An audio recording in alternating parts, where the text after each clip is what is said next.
Hello students, Krishna maths में आपका स्वागत है। आज हम बात करेंगे मिक्सर यानी कि मिश्रण के बारे में। तो आइए पहले समझते हैं कि मिश्रण होता क्या है और इसका हमें यूज कहाँ कहाँ करना पड़ता है। ठीक है, इसको समझने के बाद तब जाके इसके आगे क्वेश्चन किया जाएगा। ठीक है, तो आइए पहले समझते हैं।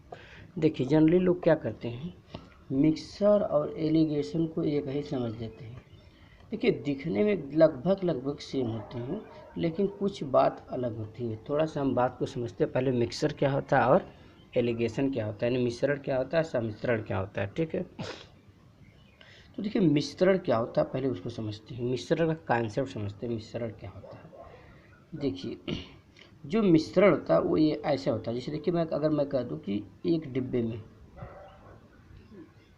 में पानी है। ठीक है, और ये पानी क्या है, पूरा अपने आप में कितना 100%, मतलब इसमें पूरा क्या है, पानी है। और एक क्या है, दूध है। एक डिब्बे में पानी है सिर्फ, और एक डिब्बे में सिर्फ क्या है, दूध है। एक डिब्बे में सिर्फ पानी है और एक दूसरे डिब्बे में सिर्फ दूध है, और इन दोनों को मिला दिया गया है। इन दोनों क्या कर दिया गया, एक डिब्बे में मिला दिया गया है। इस पानी को भी मिला दिया गया और दूध को। तो यहाँ पर क्या आ गया, पानी और दूध दोनों को मिला दिया गया है। तो इसमें सिर्फ पूरा का पूरा पानी था, इसमें पूरा दूध था, और जब इन दोनों को मिलाया तो क्या आ गया, पानी और दूध दोनों आ गया। तो इसको क्या बोलेंगे, इसको बोलेंगे आप मिश्रण। इसको क्या बोलेंगे, मिश्रण। जब दो वस्तुओं को आपस में मिलाई जाती है, एक वस्तु कोई ये है, दूसरी वस्तु ये है, दो वस्तुएं जो आपस में मिलाई जाती है तो उसे क्या बोलेंगे, मिश्रण बोलेंगे। लेकिन एलिगेशन क्या बोलते हैं, थोड़ा सा वो बात को समझते हैं। ठीक है, दो वस्तु वहाँ पर भी मिलाई जाती है, लेकिन वहाँ पर दूसरा कुछ होता है, थोड़ा समझते हैं। ठीक है, देखिए यहाँ पर एलिगेशन में क्या होता है, जैसे मैं कह दूँ पानी और दूध की कुछ अनुपात था। यहाँ पर क्या था, पानी और दूध का कोई अनुपात था। एक डिब्बे में था पानी और दूध का कुछ अनुपात था, और दूसरे वाले भी डिब्बे में पानी और दूध का कुछ अनुपात था। और इन दोनों अनुपात को, इन पानी दूध के डिब्बे को अनुपात को तीसरे डिब्बे में डाल दिया गया। तीसरे डिब्बे में किसी में डाल दिया गया। यहाँ पर देखिए सिर्फ पानी था और यहाँ पर सिर्फ दूध था, दोनों को मिलाया गया। ठीक, यहाँ पर पानी और दूध कुछ मात्रा में थी, यहाँ पर भी पानी और दूध कुछ मात्रा में थी, और इसे तीसरे डिब्बे में डाल दिया गया, पानी और दूध को, और मिला दिया गया। ठीक, तो इसको क्या बोलेंगे, इसको बोलेंगे आप एलिगेशन यानी कि सम्मिश्रण। ठीक है, ये कॉन्सेप्ट समझिए मिश्रण और सम्मिश्रण में। ठीक है, पहली बात तो आप कॉन्सेप्ट समझिए कि मिश्रण क्या होता है, सम्मिश्रण क्या होता है। दूसरा पॉइंट इसमें क्या समझना है, देखिए दूसरा पॉइंट ये समझना, इसका यूज कहाँ होता है, इसका यूज कहाँ कहाँ होता है, इसका यूज कहाँ कहाँ होता है। तो आपको हम बता देना चाहते, इसका यूज आप हर चैप्टर में कर सकते हैं, परसेंटेज में भी, प्रॉफिट लॉस में भी, मतलब जहाँ भी लगभग हर जगह इसका यूज होता है। परसेंटेज, प्रॉफिट लॉस, साधारण ब्याज, चक्रवृद्धि ब्याज, जितने भी work and time and distance, her chapter में इसका यूज होता है। ठीक है, तो लेकिन यूज करने का कैसे हम जानेंगे कि ये कहाँ यूज होगा कहाँ नहीं। क्योंकि देखिए बहुत लोग ये मिश्रण पढ़ तो लेते हैं, लेकिन कोई पता नहीं होता है, ये नहीं पता होता है कि वो ये नहीं जानते कि इसका यूज, मतलब कोई क्वेश्चन अगर वो देख लीजिए, जैसे मान लीजिए उन्होंने देख लिया टाइम एंड स्पीड का क्वेश्चन, यानी चाल, समय, दूरी का या लाभ हानि का, तो उनको ये नहीं समझ आता कहाँ पर इसका यूज करें। ठीक है, तो उस यूज को पहले हम समझते हैं। देखिए यूज कहाँ कहाँ होता है, पहले बात समझते हैं, कॉन्सेप्ट। देखिए जैसे मैं आपसे कहूँ सिंपल बात में, मैं से कहूँ कि 2 रुपया और 3 रुपया, 2 रुपया और 3 रुपया को आप मिला दीजिए, तो क्या मिला सकते हैं आप, नहीं मिला पाएंगे। मैं कहूँ 2 kg और 3 kg को आप मिला दीजिए, मिक्सर कर दीजिए, तो आप ऐसा नहीं बोल सकते कि 2 3 5 किलो या 2 3 5 रुपया, मतलब आप इसको नहीं मिला सकते, ना इसको मिला सकते हैं। तो यानी आप, या मैं कह दूँ 2 किलोमीटर और 3 किलोमीटर, तो यानी आप इन सब चीज़ों को मिक्सर नहीं बना सकते हैं। मिक्सर तब किसका बनता है, देखिए जैसे मैं दुकान पर गया, मान लीजिए यहाँ पर मिलता हूँ 20 लेता हूँ, 20 रुपया और 30 रुपया, तो मैं मान लीजिए चावल खरीदने गया दुकान पे, तो जब भी मैं चावल खरीदूँगा तो ये 20 रुपया, ये से दुकानदार से पूछूँगा तो क्या बताएगा कि चावल जो 20 रुपया का कितना मिलेगा। मैं कहूँ कि मैं दुकानदार को 20 रुपया दूँगा, मुझे चावल दीजिए, तो लेकिन ऐसे तो नहीं होगा, वो पूछेगा नहीं, मतलब कितना चावल, कुछ तो मात्रा देगा चावल का ना। चावल का कोई ना कोई तो मात्रा देगा। और आप जान जाइए कि चावल का अगर कोई ना कोई मात्रा देगा यानी किसी न किसी के संदर्भ में होना चाहिए। अगर मैं इसको लिख दूँ यहाँ पर 20 रुपया किलो, 20 रुपया प्रति केजी और 30 रुपया प्रति केजी। अब इसको मैं कहूँ मिक्सचर बनाने के लिए तो ये बन जाएगा। यानी मिक्सचर तभी बन सकता है किसी भी क्वेश्चन में जब उसके संदर्भ में कोई मात्रा दिया हो, यानी उसके रेफरेंस में कोई चीज़ दिया हो। जैसे 20 रुपया प्रति किलो, 30 रुपया प्रति किलो, न कि डायरेक्ट 20 रुपया 30 रुपया से नहीं बनेगा। अब मैं कहूँ 20 रुपया प्रति किलो और 30 रुपया प्रति किलो चावल, दो किस्म के चावल थे। अब इसको मिलाया जाए तो आप मिला सकते हैं। देखिए कैसे, अगर 20 रुपया प्रति किलो चीनी चावल है और 30 रुपया प्रति किलो चावल है तो यानी चावल कितना हो गया 20 30 50 रुपया, तो 50 रुपया का हो जाएगा तो कितने किलो हो जाएगा प्रति केजी, मतलब 1 किलो का दाम 20 रुपया, 1 किलो का दाम 30 रुपया, तो 20 30 50 रुपया। लेकिन 50 रुपया जो किलो हुआ है ये कितने किलो का हो जाएगा, 1 किलो यहाँ से 1 किलो यहाँ 2 किलो का, तो यानी 1 किलो का निकाले तो कितना हो जाएगा 25 रुपया प्रति केजी। यानी यहाँ से आप क्या निकाल लिए, यहाँ से आप वो निकाल लिए मिक्सर। यानी 20 रुपया किलो चावल और 30 रुपया किलो चावल को आप किस अगर मिलाने के लिए मैं बोल दूँ कि अगर 20 रुपया किलो चावल और 30 रुपया किलो चावल को मिलाया जाए तो किस अनुपात में मिलेगा। तो पहले अनुपात तो हम निकालना सिखाएंगे, लेकिन पहले जानिए कितने में मिला, यानी 25 रुपया प्रति किलोग्राम के हिसाब से ये मिलेगा। ठीक है, यहाँ पर देखिए कैसे निकला, क्योंकि देखिए 20 रुपया प्रति केजी होता है, 1 किलो का दाम 20 रुपया, यहाँ 30 रुपया प्रति केजी, 1 किलो का दाम 30 रुपया, तो यानी 20 30 50 रुपया तो होंगे कितने किलो को, 2 किलो को, तो 1 किलो का दाम 25 रुपया केजी। यानी 20 रुपया किलो वाले चावल को 30 रुपया वाले किलो वाले चावल को मैं मिलाऊंगा तो कितने रुपये किलो चावल बन जाएगा, 25 रुपया किलो का चावल बन जाएगा। ठीक है, तो अभी इसका अनुपात निकालना सिखाते हैं। ठीक है, इतना बात आप समझ जाइए।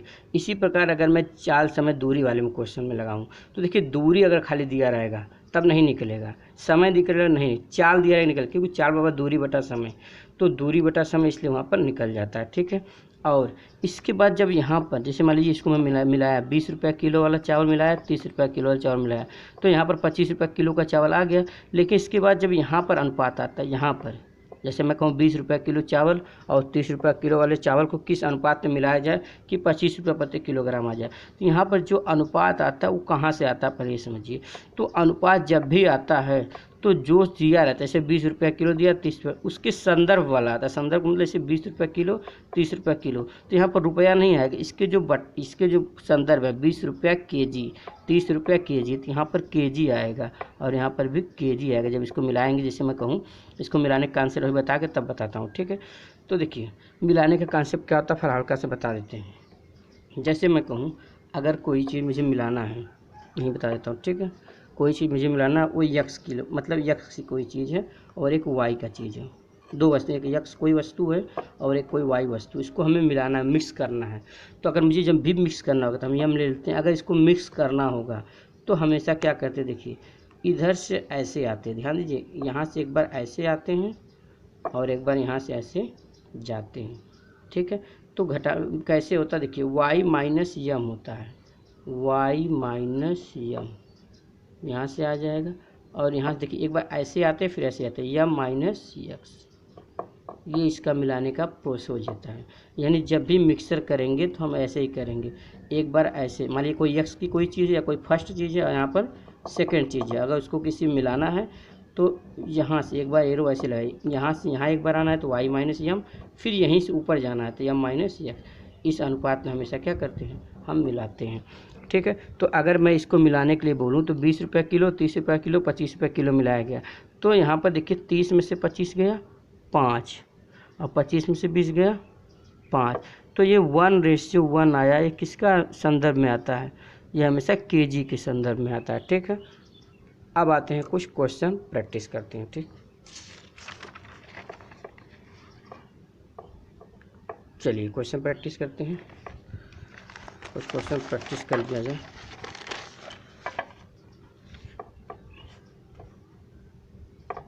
चलिए पहला क्वेश्चन दिख रहा होगा टाइप नंबर 1।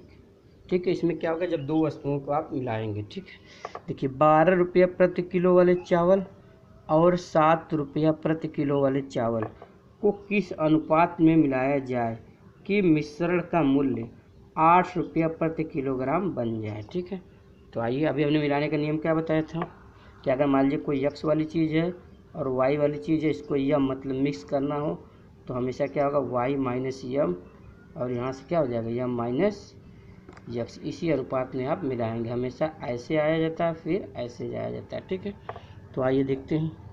तो यहाँ पर देखिए 12 रुपये प्रति किलो वाली चीज़ है एक, 12 रुपया प्रति केजी का है, और कितने का है, 7 रुपया प्रति केजी का कोई चीज़ है। ठीक है, चलिए, और इसको हमने मिला दिया। किस अनुपात में मिलाया, यही पूछा किस अनुपात में मिलाया जाए कि मिश्रण का मूल्य कितना हो जा रहा है, 8 रुपया। मिश्रण हमेशा बीच में लिखेंगे, देखिए पहला वस्तु दूसरा वस्तु मिक्स वाला बीच में, तो बीच में कितना हो गया, 8 रुपया प्रति केजी हो गया। ठीक है, 8 रुपया प्रति केजी ये हो गया, 12 रुपया प्रति केजी ये हो गया, 7 रुपया प्रति केजी हो गया। अब इसको मिलाने की बात करें, मिलाने के लिए फिर हमने क्या बताया था, हमेशा ऐसे आते हैं और फिर ऐसे जाते हैं, तो घटाइए ऐसे में से ऐसे, तो 7 में से 8 गया कितना, 7 में से 8 गया कितना होगा, -1। ठीक है, -1 होगा। यहाँ पर 8 में से 12 जाएगा कितना होगा, -4 होगा। ये हमेशा किस में आएगा, मिक्स करने पे केजी में आता है, हमने बताया था। ठीक है, तो माइनस से माइनस कट गया, यानी अनुपात किसका आ गया, 1:4। यानी किस अनुपात में मिलाएंगे, 1:4, क्योंकि केजी से केजी भी कट जाएगा तो अनुपात क्या आ जाएगा, 1:4। यानी कि 12 रुपये प्रति किलो वाले चावल और 7 रुपये प्रति किलो वाले चावल को किस अनुपात में मिलाया जाएगा, 1:4 के अनुपात में मिलाया जाएगा, तब जाके ये क्या हो जाएगा, 8 रुपये प्रति केजी वाला बन जाएगा। ठीक है, अब दूसरा क्वेश्चन देखते हैं। दूसरा क्वेश्चन दिया कि 28% एथेनॉल घोल प्राप्त करने के लिए, यानी ये क्या दिया है, मिश्रण दिया है कितना, कि 28% हमको क्या करना है, मिश्रण प्राप्त करना है। ठीक है, 28% घोल प्राप्त करने के लिए 20% एथेनॉल, 20% एथेनॉल घोल को 40% एथेनॉल घोल के साथ, 20% एथेनॉल घोल को 40% एथेनॉल घोल के साथ किस अनुपात में मिश्रित किया जाए, किस अनुपात में मिश्रित किया जाना चाहिए। यानी यहाँ पर हमको क्या पूछा है, अनुपात पूछा है। तो आपको हमने बताया हमेशा ऐसे आ जाता है, तो 40 में से 28 घटाएंगे तो 28 10 38 2 40, यानी कितना हो जाएगा, 12%। और यहाँ पर 28 में से 20 जाएगा कितना होगा, 8%। तो आप जानते हैं यहाँ काटेंगे तो 4 दूनी 8, 4 तीन 12, यानी अनुपात कितना आ गया, 3:2 का। यानी कि 28% एथेनॉल घोल प्राप्त करने के लिए 20% एथेनॉल घोल को और 40% एथेनॉल घोल को आप किस अनुपात में मिलाएंगे, तो आप 3:2 के अनुपात में मिलाएंगे तो आपको मिश्रण प्राप्त हो जाएगा। ठीक है, आगे चलते हैं।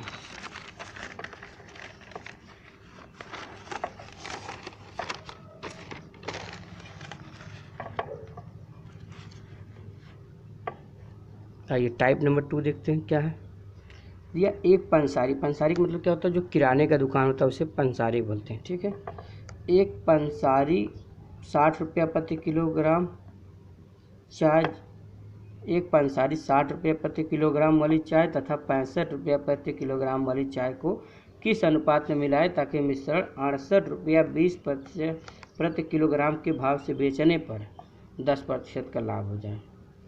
तो यहाँ पर देखिए दो मिक्सर दिया, एक तो दिया कितना 60 रुपया प्रति केजी वाला, और एक कितना दिया है 65 रुपया प्रति केजी। दो किस्म के हैं, 60 रुपये किलो वाला चावल है और 65 रुपये प्रति किलो वाला चावल है। 60 रुपये प्रति किलो चाय है, 60 रुपये प्रति किलोग्राम वाला चाय तथा 65 रुपये प्रति किलोग्राम वाला चाय है को किस अनुपात में मिलाया जाए। तो पूछा किस अनुपात में मिलाया जाए, तो यहाँ पर हमसे अनुपात पूछा है कि किस अनुपात में मिलाया जाए ताकि 68 रुपया 20 पैसा में, यहाँ देखिए 68 रुपया 20 पैसा प्रति किलोग्राम के भाव से बेचने पर उसको 10% का लाभ हो जाए। यानी इसको इतने में बेचा है तो उसको 10% का लाभ हो गया है। अगर 10% का लाभ हो गया है तो अभी तो देखिए बेचने पर लाभ हुआ, जब तक हमको पहले यहाँ पर क्या निकालना होगा, पहले उसका दोनों का सीपी निकालना पड़ेगा ना।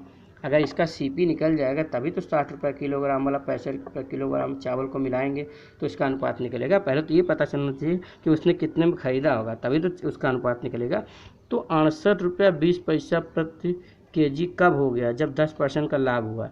यानी ये जो दिया है ये कितने का दिया है, ये आपको दिया है 110%, 110% की वैल्यू दिया है।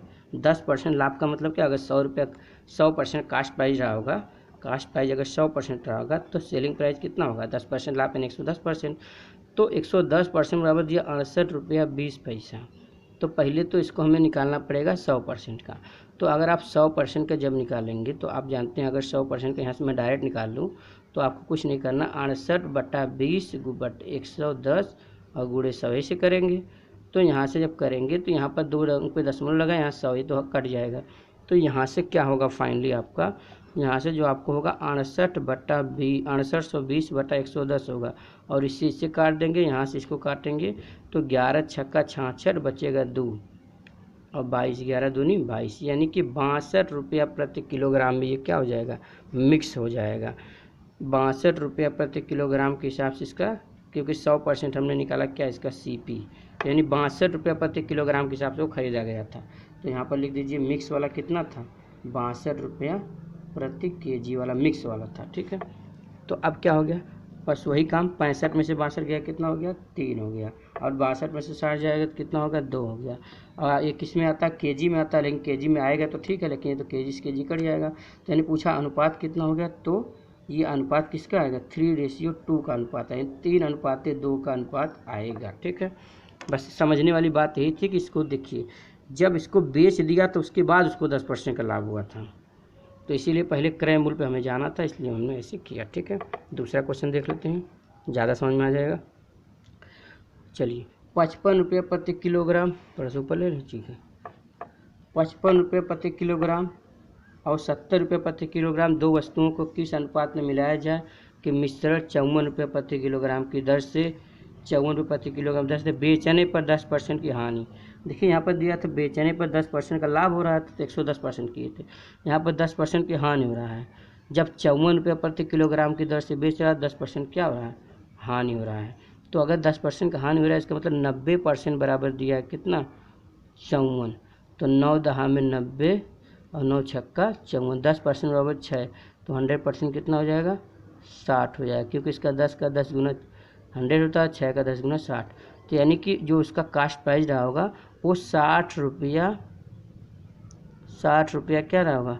60 रुपया प्रति kg रहा होगा। क्या उसका? 60 रुपया प्रति kg इसका CP रहा होगा। क्यों? क्योंकि देखिए 54 रुपये प्रति किलोग्राम दर से बेचने पर 10% की हानि हुई है, यानी 90% का मान दिया 54, क्योंकि विक्रय मूल्य था, सेलिंग प्राइस था, और कास्ट प्राइस हमने 100% मान लिया था, तो 100% मान कितना आ गया? 60 आ गया। ठीक है, तो बस अब 60 पता चल गया, तो मिलाना किस पे? 55 रुपये किलोग्राम वाले में और 70 रुपये प्रति किलोग्राम वाले में, और मिक्स वाला कितना आ गया? 60 रुपये प्रति किलोग्राम। अब आप जानते हैं कि ऐसे आते हैं, तो 70 में 60 गया 10 और 60 में से 55 गया 5। ठीक है, तो 10:5 यानी 5 एकम 5, 5 दूनी 10, यानी 2:1 में इसको क्या करेंगे? हम मिलाएंगे। इसको 2:1 में मिलाएंगे तो आपका क्या हो जाएगा? 54 रुपये प्रति, आपको 2:1 में मिलाएंगे तो इसका आंसर आ जाएगा। समझ लीजिए, 55 रुपये किलोग्राम था, 70 रुपये किलोग्राम था, और दोनों को 54 रुपये में बेचा गया, तब 10% का लाभ हुआ। बेचने से 10% की हानि हुआ, सॉरी यहाँ पर हानि हुआ था, तो 90% 54, तो 100% 60। हमेशा जब भी बेचने से दिया हो, जब भी एग्जाम में दिया रहा, बेचने से लाभ होता है, बेचने से हानि होता है मिक्सचर क्वेश्चन में, तो आप यही समझना है कि हमेशा पहले उसको कास्ट प्राइस पे निकालना है। ठीक है, तो जैसे यहाँ पर देखिए लाभ हो रहा था, हमने 110% कर दिया था, पर हानि हो रहा था 90% कर दिया था। इसके बाद जितना मान दिया था हमने 100% निकाल लिया। ठीक है, अब इसके आगे next type number 3, type number 4 ये कल पढ़ाएंगे। ठीक है, आज के लिए बस इतना ही। अगर आपको कोई प्रॉब्लम होती है, कोई क्वेश्चन में दिक्कत होती है, तो आप मेरे व्हाट्सएप नंबर पे उस क्वेश्चन, कोई भी क्वेश्चन हो जो नहीं आ रहा मिक्सर का, तो आप मेरे व्हाट्सएप नंबर 8736947270 पर आप भेज सकते हैं, और कमेंट के माध्यम से हमें बताएं कि आपको वीडियो कैसा लगा, और वीडियो को लाइक ज़रूर करें। ठीक है, लाइक करना ना भूलें। ठीक है, आज के लिए बस इतना।